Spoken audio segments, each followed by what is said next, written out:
हाँ तो बच्चों आज हम करने जा रहे हैं एग्जांपल नंबर 5.1। जैसा कि हमने पांचवें चैप्टर के जो पहले टॉपिक्स थे उनको स्टडी कर लिया जी, effect of load changes and sector ठीक है जी। मींस के सिंक्रोनस मोटर के डिटेल को और इफेक्ट ऑफ लोड चेंजेस को, तो इसके बारे में ही आपका पहला एग्जाम्पल है। तो देखें इसकी स्टेटमेंट ज़रा गौर से। वो कहता है 208 वोल्ट, यानी कि ये बैटरी की बात कर रहा है जो बच्चों आपने वीएफ की बैटरी लगाई हुई है 208 वोल्ट, ठीक है। यानी ये किस चीज़ की हमारे पास वैल्यू आ रही है। वैसे तो अदरवाइज देखा जाए अगर लीडिंग की बात की गई है तो ये बैटरी तो नहीं हो सकती है, हमारे पास वी टी वोल्टेज है, वी टी वोल्टेज, ठीक है।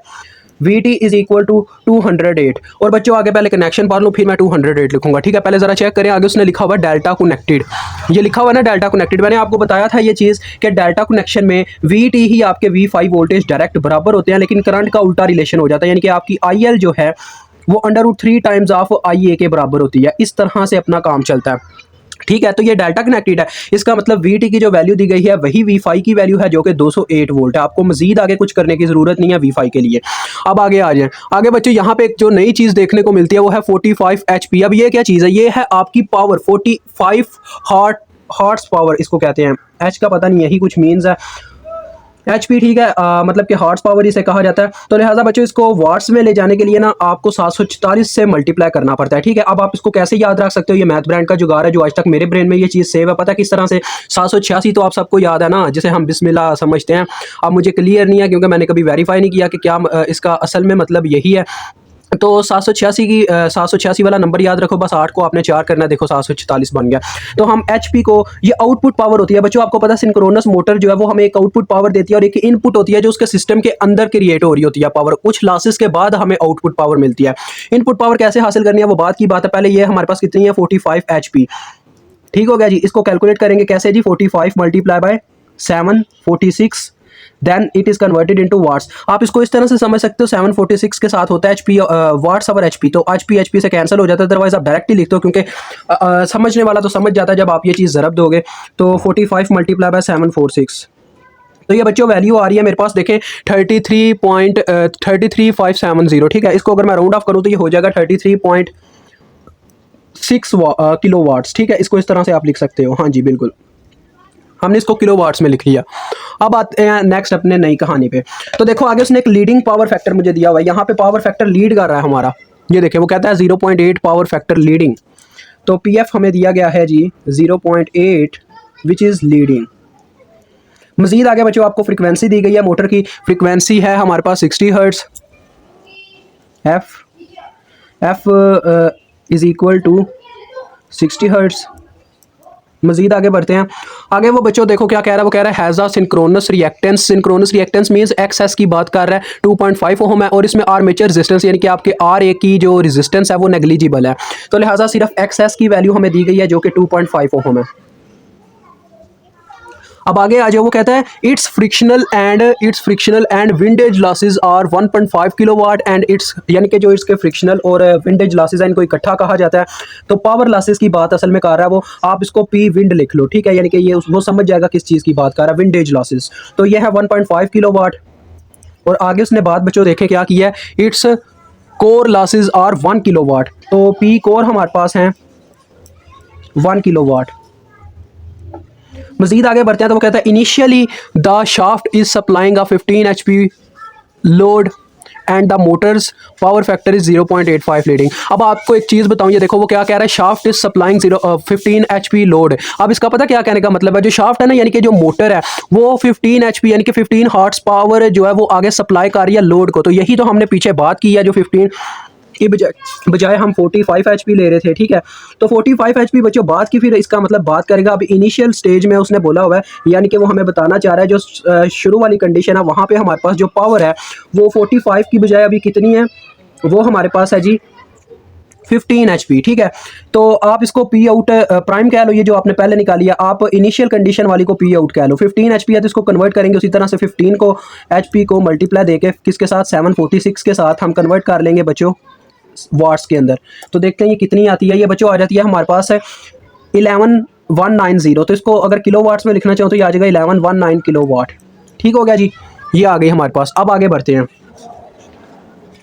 अब इसका भी पावर फैक्टर लीडिंग है, इस पावर फैक्टर दोनों का सेम ही है। अब आगे आते हैं जी क्या कहता है वो, देखो बच्चों वो कहता है sketch the phasor diagram of this motor, यानी कि आपने दिस मोटर की जो मोटर है आपके पास, इसकी फेजर डायग्राम आपने ड्रा करनी है और फाइंड करनी है वैल्यूज आई ए और आई एल की और ई ए की। ठीक है, तो बच्चों जरा गौर कीजिएगा, जरा मेरी बात गौर से सुनिएगा। आपको याद होगा मैंने लोड चेंजेस, इसमें असल में लोड ही चेंज हो रहा है, तो मैंने आपको उसकी एक डायग्राम ड्रा करके दिखाई थी, वो आपको वैसे ही याद होनी चाहिए, वही आपने ऐसे ही सीधी सीधी आके ड्रा कर देनी है। देखें ये हमारा V5 हो गया। ठीक है, उसके बाद बच्चों यहाँ पे हमारे पास डाउनवर्ड जा रही होती है अपनी जो इंटरनल जनरेटेड वोल्टेज होते हैं EA, वो इस तरह से यहाँ पे डाउनवर्ड एंगल बना रहे होते हैं, इसको आप EA कह लेना, EA।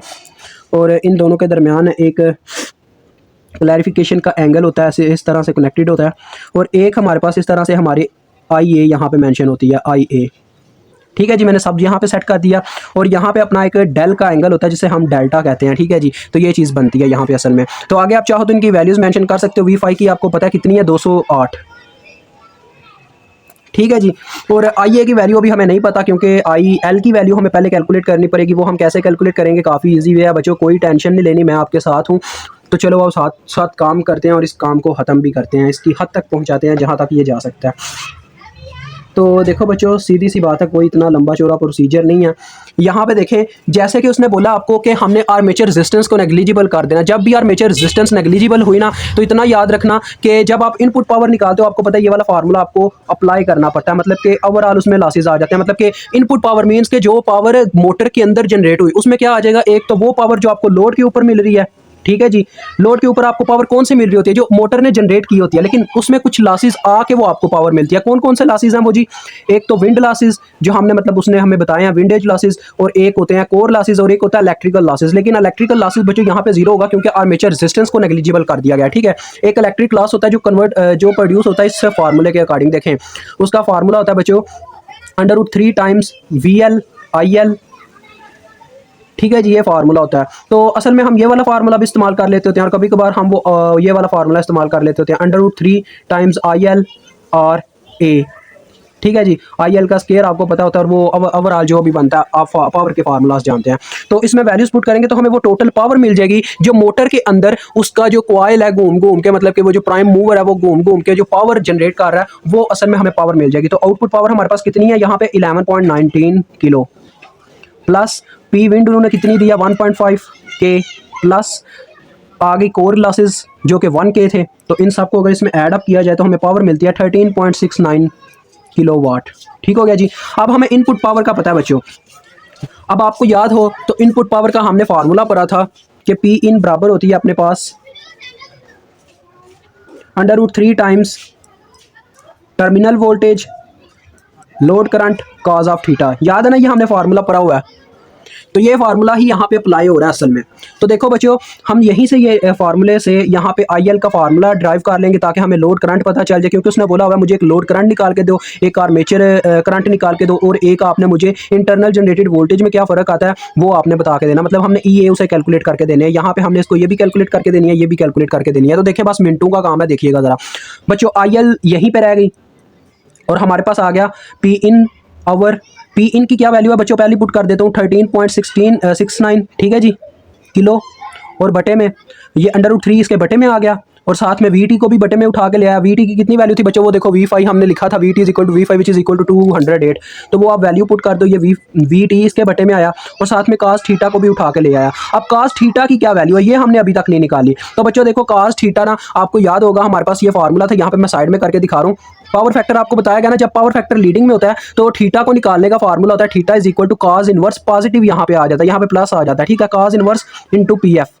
ठीक है, ये फार्मूला होता है। और अगर वो लैगिंग में हो तो हम यहाँ पे माइनस लगाते हैं। ठीक है, ये फार्मूला था, लिहाजा डेट्स वाई हमारे पास अगर मुझे काज थीटा की वैल्यू चाहिए तो देखो काज इस साइड पे इनवर्स है, उस साइड पे जाके काज ही हो जाएगा, तो cos theta is equal to PF direct आ जाएगा। तो डायरेक्ट आप यहाँ पे PF की वैल्यू पुट कर सकते हैं। ठीक है, तो वही हम काम करेंगे। तो सबसे पहले हम क्या करते हैं जी, देखें 13.69 divided by this value, 13.69 multiply by 1000 divided by √3 times of 208। यार इसके अंदर नहीं लिखना, बाहर लिख 208। तो बच्चों ये मेरे पास आ रहा है 37.99999 सो ऑन। ठीक है जी, और इसके बटे में भी अब हमारे पास ये चीज़ मौजूद है cos of theta. Cos of theta कितना है फिर 0.8। तो अभी आपको इसकी वैल्यू मिल जाएगी IL की। तो IL की वैल्यू बच्चों इसके साथ हमारे पास देखते हैं क्या आती है, 37.999 डिवाइडेड बाय 0.8। तो ये बच्चों आपके पास वैल्यू आ गया 47.5 एम्पेयर। ठीक हो गया जी, ये आपको करंट का वैल्यू मिल गया। लेकिन बच्चों अभी हमें लोड करंट का वैल्यू मिला, हमें आर्मेचर करंट का नहीं मिला। आर्मेचर करंट का कैसे वैल्यू निकालेंगे, आपको मैंने अभी फार्मूला लिख के बताया था कि load current in the case of delta connection हमारे पास बराबर होती है √3 टाइम्स ऑफ आर्मेचर करंट। तो यहीं से आप आर्मेचर करंट का फार्मूला ड्राइव कर लो, I A is equal to I L over √3। ये √3 उधर जाके डिवाइड हो जाएगा ना, तो आई एल की कितनी वैल्यू है 47.5, तो बटे में चला गया √3। तो यहाँ से आपको आर्मेचर करंट भी मिल गई डिवाइडेड बाय √3।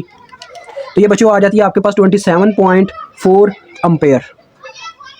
अब बच्चों एक और चीज़ है यहाँ पे, अभी तक आपको इनके एंगल नहीं पता चले, क्योंकि आपको इनको लिखना पड़ेगा किस फॉर्म में। जब आप आगे जाके बात करोगे ना ई ए को कैलकुलेट करने की, ई ए का मैं आपको पहले फार्मूला यहाँ पे नीचे करके लिख के बताता हूँ। ई ए का आपको पता है हम फार्मूला ड्राइव करते हैं, जो कि हमने डेरिवेशन की भी थी इसके लेक्चर में, V5 माइनस JXS IA और साथ में होता है माइनस RAIA। RA 0 है हमारा, डेट्स वाई। मैं पूरा फार्मूले पहले लिखता हूँ फिर हम बात करते हैं। देखें ये साथ में होता है माइनस RAIA।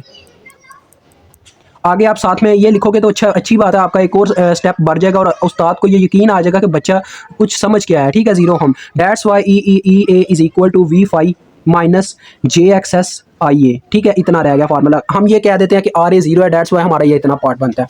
तो अभी तक हम जितना भी कर रहे हैं ए पार्ट को हल करने के लिए कर रहे हैं। तो देखो बच्चों अब जरा गौर करना, इसमें आ जाता है J, यानी कि एक कम्प्लीमेंट पार्ट। कम्प्लीमेंट पार्ट यानी कि इमेजिनरी पार्ट जब भी आता है तो उसमें अपने पास जो करंट है उसका भी फेजर एंगल मौजूद होना चाहिए। फेजर डिग्री में कैसे करंट के फेजर को मालूम कर सकते हैं, थीटा को मालूम करने से। काज इनवर्स मैंने आपको बताया था, ये लीडिंग में बता रहा है ना, तो लिहाजा लीडिंग में हमेशा मैंने आपको बताया यहाँ पे प्लस होता है इनटू पीएफ की वैल्यू। पीएफ की वैल्यू 0.8 है, यहाँ से आपको थीटा मिल जाएगा। तो देखें काज इनवर्स 0.8 करके देख ले कितना आता है, काज इनवर्स 0.8। तो ये बच्चों आपके पास आ जाता है एंगल 36.87 डिग्री। ठीक है जी, ये आपके पास एंगल आ गया। अब हम यहाँ पे वैल्यूज पुट करते हैं। देखिए V5 की वैल्यू है 208। अब इसके साथ आप बोलोगे सर एंगल कहाँ से आएगा, इसका 0 डिग्री एंगल है बच्चों, जिस चीज़ का एंगल नहीं है उसका 0 डिग्री है। माइनस JXS, XS की कितनी वैल्यू थी 2.5, उसने देखे हमें शुरू में बताई थी, वो देखें वो लिखी हुई 2.5 आ गया नज़र, ये मैंने लिखी हुई 2.5। तो लिहाजा 2.5 साथ में J मल्टीप्लाई हो गया, आप इस तरह से कह सकते हो। तो 2.5J बन गया, इस तरह से आएगा 2.5J। और साथ में बच्चों अपने IA की वैल्यू जो कि हमने अभी अभी निकाली, IA की कितनी वैल्यू आई है 27.4। और बच्चों आगे जो हमने अभी एंगल मालूम किया वही यहाँ पे पुट होना है इसके साथ, इस तरह से एंगल की फॉर्म में। तो वो कितना 36.87 डिग्री। तो ये चीज़ मेरे अजीज़ यही हम निकालना चाहते थे। तो यहीं से आपको IA की वैल्यू मिलेगी। अब आप बोलेंगे सर इन जैसी चीज़ों को हम कैलकुलेटर पे कैसे सॉल्व कर सकते हैं। देखें आपने पहले पता क्या करना है, मोड में जाना है। पहले मैं इसकी ब्राइटनेस बढ़ाता हूँ, ज़रा सब्र कीजिएगा। तो ज़रा कैलकुलेटर पे फोकस करें। मोड पे जाने के बाद आपने ये कम्प्लेक्स पार्ट को ऑन कर लेना है 2 दबा के। ठीक है, ये आपका कम्प्लेक्स पार्ट ऑन हो गया। अब आपने क्या करना है बच्चों, अब आप पहले 208 अपना लिखो। 208 लिखने के बाद माइनस है सेंटर में हमारे, ठीक है, माइनस आ गया। उसके बाद बच्चों देखिए माइनस लिखने के बाद आगे आपके पास है J 2.5। तो 2.5 साथ में J लिखने के लिए आपको आयोटा लिखना पड़ेगा। आयोटा लिखा जाता है यहाँ से, ये देखें ये आयोटा इसके ऊपर है। तो शिफ्ट साथ में आप इसको जब बटन को दबाओगे तो आयोटा आ जाएगा, वो देखिए आयोटा आ गया, क्योंकि हम इंजीनियरिंग की ज़ुबान में से J कहते हैं, अदरवाइज़ ये है आयोटा ही। ठीक है, उसके बाद अगली ब्रैकेट में हमने अपने I की वैल्यू लिखनी है जो कि थी 27.4 इंटू एंगल। तो देखें ज़रा ये आ गया 27.4। आगे एंगल कैसे लिखना है ये देखें, यहाँ पे ये एंगल का निशान है, शिफ्ट दबा के इसको दबाएंगे तो ये एंगल आ जाएगा। ये देखें ये एंगल आ गया। आगे 36.87। तो ये बस आपने ब्रैकेट बंद किया और आपका सारा हल होकर आपको J की फॉर्म में ये आंसर देगा। उसी को जब आपने कन्वर्ट करना है एंगल की डिग्री में तो आपने पता क्या करना है, शिफ्ट दबाना है बच्चों, यहाँ पे शिफ्ट, और ये यहाँ पे कम्प्लेक्स इसके ऊपर लिखा हुआ है, या बेस वाला शायद होता है, मैं एक दफ़ा इसको ना क्लैरिफाई कर लूँ। जी बच्चों आपने शिफ्ट के साथ ये नंबर 2 दबाना है, इसके ऊपर कम्प्लेक्स लिखा हुआ है तो ये आ जाएगा। आपको R इंटू 5 की फॉर्म में एंगल चाहिए तो इसको आप 3 दबाएं तो ये आपका आ गया। आंसर को इस फॉर्म में आप लेके जाना चाहते हैं तो ये देखें मुझे उसी फॉर्म में आंसर मिल गया 255.05 इंटू फेजर एंगल देखें उसने साथ में दिया हुआ है -12.4। ठीक है बच्चों, अब मैं ब्राइटनेस को ज़रा ना लेवल पे लेके जाना चाहूँगा। तो लें जी, तो इसका जो एंगल था बच्चों साथ में वो था -12.4 डिग्री। ठीक हो गया जी, ये आगे वोल्ट। अब देखें हम इन सब की वैल्यू यहाँ पे शेप में मेंशन कर देते हैं। इसकी वैल्यू है 255.0605 इंटू फेजर एंगल -12.4 वोल्ट। और IA की वैल्यू हमारे पास कितनी आई है जी 27.4। आगे एंगल भी आपने लिखना है इसका 27.4 इंटू फेजर एंगल 36.87 डिग्री। और बच्चों ये पीछे जो आपको शोर आ रहा है उसके लिए माजरत यार, पता नहीं कौन पागल आ गया हुआ है, देखो काम चोर है, बार बार अपनी मशीन को ऑन करता है, एक बार में ही अपना काम नहीं कर रहा। देखें फिर से साउंड आ रहा है। तो ये बच्चों आपका यहाँ पे ए पार्ट हल होता है। अब बात आती है बी पार्ट की, ठीक है। बी पार्ट में देखें वो क्या कहता है, बी पार्ट और सी पार्ट आपस में मिलते हैं। वो कहता है एज्यूम कर लें, तो वो कहता है बच्चों assume that the shaft load is now increase to 30 HP, यानी कि आप जो लोड है उसको बढ़ा दिया गया। और मैंने आपको तो लिहाजा बच्चों जैसा कि वो हमें दिखाया जा रहा है कि लोड को बढ़ाया जा रहा है, लिहाजा लोड को बढ़ाने से क्या होता है जी, आपको पता है आर्मेचर करंट जो है लीडिंग से लैगिंग में चली जाती है और इसी तरह से EA भी हमारी लैगिंग में जाती है। तो यहाँ पे उसने बस इतना पूछा हुआ है कि जब आपका यानी कि लोड जो है 30 HP पे चला जाएगा, पहले आपको पता है 15 HP पे हमारी पावर जा रही थी, अब 30 HP पे आपको लोड को इतनी पावर देनी पा रही है, तो उससे क्या होगा जी, हमने बस आपने दोबारा से यही शेप बनानी है, दोबारा बनाने की ज़रूरत नहीं है मुझे, क्योंकि मैं दोबारा बनाऊंगा टाइम वेस्ट होगा। दैट्स वाई हम यहीं पे करते हैं। देखें आइए हमारी थोड़ी बहुत लैगिंग में आ जाएगी, यहाँ पे इसका एंगल देखें डिक्रीज हो गया, ठीक है। तो ये हो गई हमारे पास IA प्राइम। इनकी वैल्यूज हम आगे अभी थर्ड इसकी जो सी जूस है उसमें निकालेंगे, ये बी जूस का हिस्सा है जो मैं कर रहा हूँ।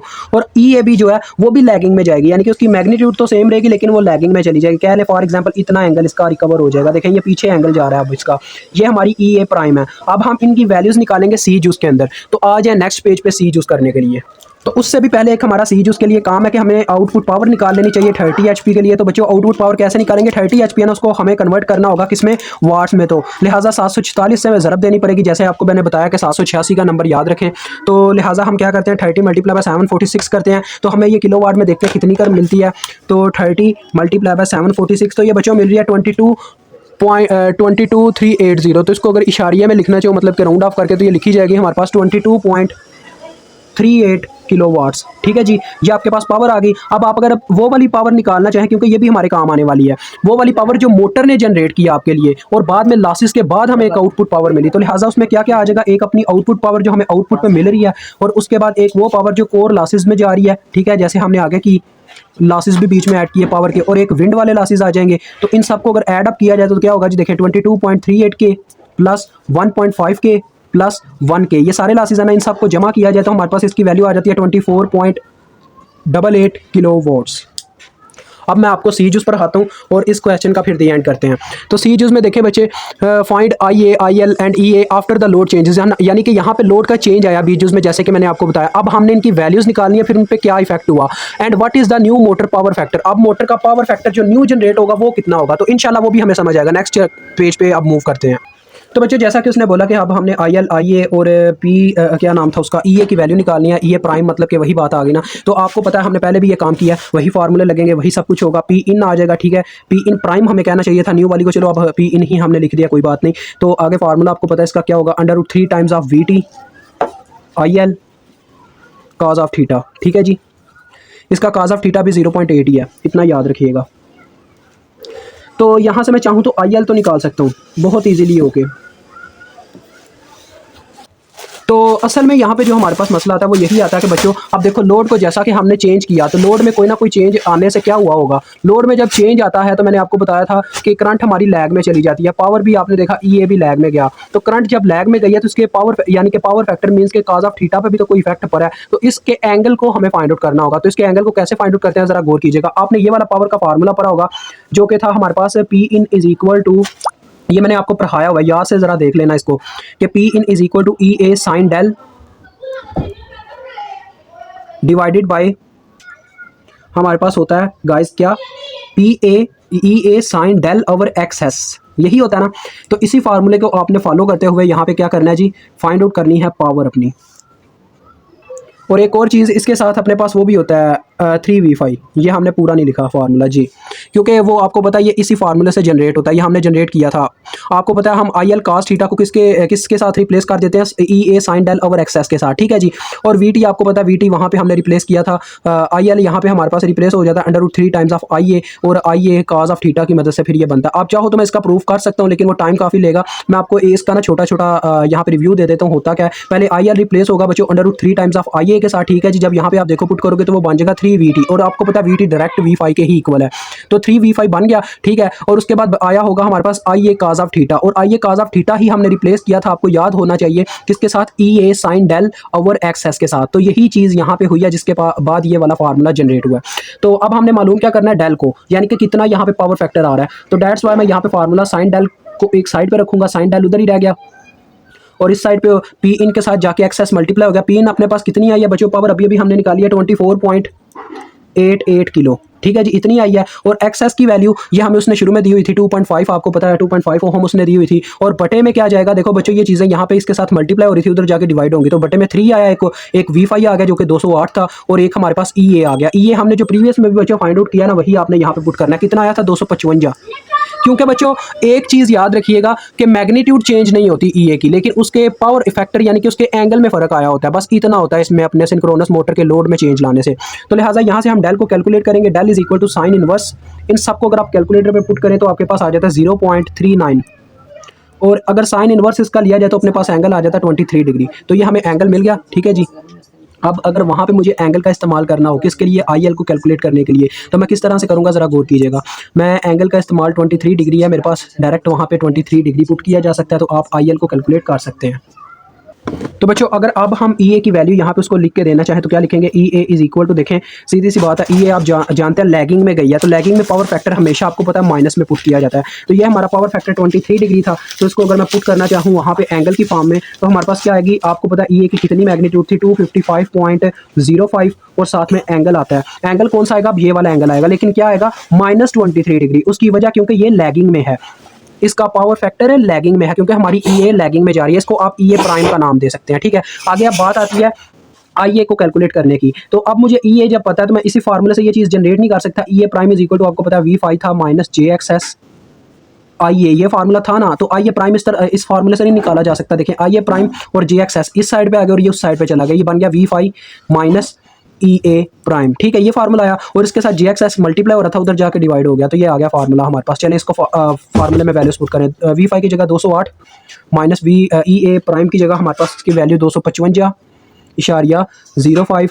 और न्यू वैल्यू आनी है, तो वो लिहाजा कितनी थी, -23 डिग्री, और बटे में आ जाएगा बच्चों JXS की वैल्यू J और XS 2.5 J आ जाएगा। अब इसको अगर आप ओवरऑल कैलकुलेटर पे उसी तरह से पुट करो जैसे मैंने आगे पुट किया था, तो IA प्राइम की आपको न्यू वैल्यू मिलेगी जो कि आ जाएगी 41.2, और साथ में एंगल आता है बच्चों माइनस नहीं 15 डिग्री अम्पेयर। आगे देखो बच्चों, इसका एंगल 15 डिग्री नहीं था, इसका एंगल ज़्यादा था IA का एंगल हमारे पास कितना आया था जी, ज़रा गौर कीजिए, 36 डिग्री। अब देखिए ये 15 डिग्री होगा, इसका मतलब कि साफ नज़र आ रहा है आर्मेचर करंट लोड के बढ़ाने से क्या करती है, लैग करती है, पहले से भी पीछे चली जाती है, मतलब अपने अकॉर्डिंग। तो IL की क्या वैल्यू हो गई, IL आपको पता है किसके इक्वल होता है, IL प्राइम से कह लो √3 टाइम्स ऑफ IA होता है, तो IA प्राइम, तो लिहाजा √3 को मल्टीप्लाई दे देंगे 41.2 के साथ, ठीक है, एंगल तो वही रहेगा, तो ये आपके पास आ जाता है बच्चों 71.4 अम्पेयर, ठीक है। और आपने पावर फैक्टर मालूम करना था, तो पावर फैक्टर को इजीली आप मालूम कर सकते हो किस तरह से जी। अब आपको नजर आया कि पावर फैक्टर आपको मिल रहा है 15 डिग्री, तो लिहाजा पावर फैक्टर को कैलकुलेट करना हो, देखें थीटा आपके पास है और इस तरफ है आपका cos इनवर्स PF, यही फार्मूला होता है ना लीडिंग के केस में, तो लैगिंग के केस में लैगिंग के केस में यही होता है ना फार्मूला, यानी यहाँ पे माइनस होता है। अगर मैं इसको फार्मूला PF के लिए बनाना चाहूँ तो क्या बन जाएगा, PF, ये देखें पहले तो माइनस उधर शिफ्ट हुआ तो माइनस थीटा बन गया, ठीक है, और फिर cos इनवर्स उधर जाके शिफ्ट हुआ तो ये आ गया cos into minus theta which is equal to cos into -15 degree, और ये आप कैलकुलेटर पे डायरेक्ट पुट करेंगे तो आपको पावर फैक्टर मिलेगा 0.966 जो कि लीडिंग है। देखें पहले आपका जो वर्क कर रहा था वो था 0.8 पे, लेकिन अब ये 0.96 पे है, इसका मतलब आपकी मोटर अब लीडिंग पे चली गई है। यानी अगर आपका पावर फैक्टर पहले से कम आता तो आप लैगिंग कहते हैं, लेकिन पहले से ज्यादा है, दैट्स व्हाई आप इसको लीडिंग कहोगे, ठीक है जी। खुदा हाफिज।